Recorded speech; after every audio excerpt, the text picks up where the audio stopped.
So you started doing intermittent fasting, but you realized that you haven't actually looked into how to break a fast. Don't worry, this video will tell you the safest and healthiest way of breaking a fast. There are many reasons why people do intermittent fasting. For general health, increased longevity, improved cognition, muscle building, fat loss, or just convenience. But no matter what your reason is, you still want to stick to a few guidelines and principles. Here's why. While fasting, your metabolism is in a distinct state, with increased growth hormone, elevated luteinizing hormone, and autophagy, the cell's digestive mechanism. While fasting, you're also in a state of ketosis, which makes your liver convert fatty acids into ketones and energy. Most importantly, your intestines and gut have adapted to the abstinence of food, thus preserving digestive processes. So to not put too much stress on your gut or to cause extra inflammation, you can't just start eating whatever. I haven't eaten anything today. Burger and fries. Yeah. Research has also shown that consuming high amounts of carbohydrates may cause an abrupt weight gain. The reason for that is sodium retention. While fasting, you excrete a lot of water and electrolytes. Refeeding on carbs causes antidiuresis of potassium and sodium. You'll get bloated, but you may also have an energy crash of insulin. Therefore, you want to slowly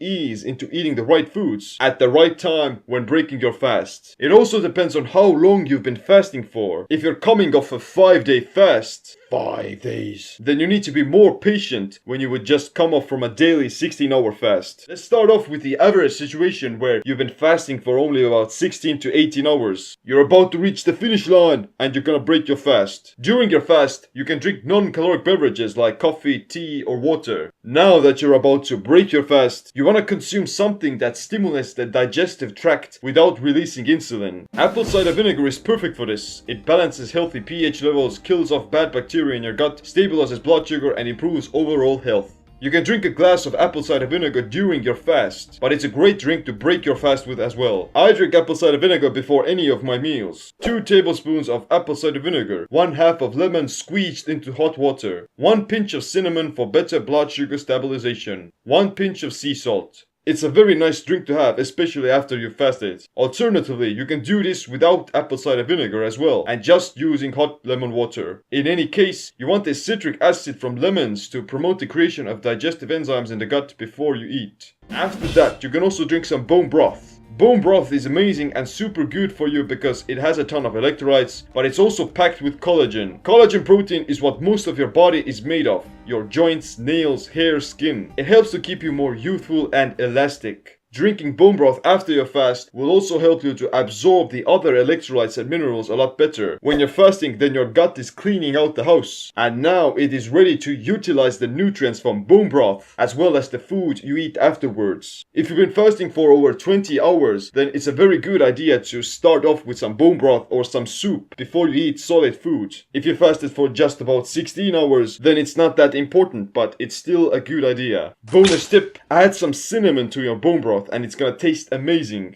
An alternative for bone broth is also fish broth. You cook up all the leftover bits of the fish like the head, the fins and bones, so you could get all those extra omega-3 fatty acids, which are tremendously good for your brain and heart health. I mean, don't just throw out these foods because they're the most nutritious parts of the animal, like the organ meats, the joints, the fish bones. There are so many unused nutrients from them, and cooking them in water will allow you to absorb them. If you don't have access to bone broth but you still want to give yourself some energy without crashing, then you can also consume some MCT oil. MCTs get converted into energy faster because the fatty acids in it bypass the liver and go straight to the bloodstream. This is useful because you'll be also prolonging the effects of fasting while staying in ketosis. Oh yeah! After you drank your lemon water and maybe bone broth, then you will want to wait for about 15 to 30 minutes so that your gut can absorb these nutrients. You might feel like your bowels get to move and your intestines start to wake up, which is a good thing. As we know, immediately starting to eat carbohydrates may cause you to hold on to excess water weight, especially if you're consuming them with a lot of sodium. A spike of insulin will help you to shuttle nutrients into your cells, but also has some negative side effects such as sleepiness and drowsiness. That's why I recommend your first meal to be small and low glycemic, no matter what diet you're on. This will keep you in a semi-fasted state because your blood sugar levels don't get fluctuated. You don't have to worry about muscle loss either because ketones are protein sparing.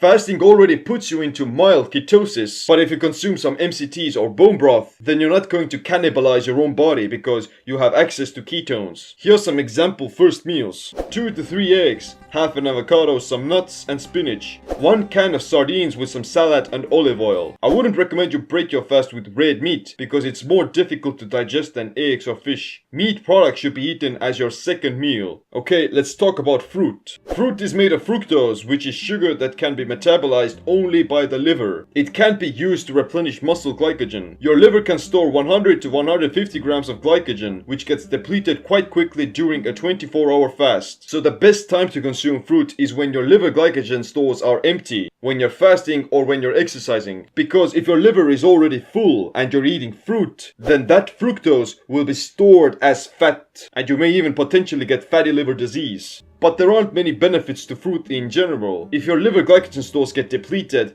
then you'll start producing ketones, and you don't need to replenish your stores with fructose. You'll be actually better off by staying in this fat-burning state, rather than breaking it with sugar that you don't really need. If you do choose to consume fruit, then still make it low glycemic, and opt for fruit with more fiber, like apples, berries, or pears. The first meal should be still relatively small. In total, it should be around 500 calories or so, unless you've come straight from a workout. If you've exercised on an empty stomach, then you'd want to consume more calories to shuttle those amino acids into your cells and promote protein synthesis. If you're on the ketogenic diet, then the best foods would be eggs because they also have a lot of leucine. Leucine is the amino acid that's responsible for muscle growth the most. If you're on a regular diet that doesn't restrict carbs, then it's actually a good idea to eat some carbohydrates because that insulin response would be used for muscle building, not getting fat. Great choices are rice cakes, a ripe banana, or some potatoes. Potatoes. What you eat after your first meal depends on what diet do you follow in general, but the upcoming meals should comprise the rest of your calories. You really don't need to consume any more than 2 to 3 meals per day. Even 1 meal a day works fine. I practice intermittent fasting because I like bigger meals and it allows me to spend less time eating during the day. That's why I also do the ketogenic diet, constant satiety and ketosis. If you know someone who is currently fasting, then share this video with them before they break their fast, before they do anything foolish. Be a good friend. I have my keto programs and books, but this channel also has a ton of information on both fasting and keto. But thanks for watching, click the like, subscribe, notification bell as well. My name is Seem. Oh yeah! Stay fat adapted, stay empowered. Potatoes.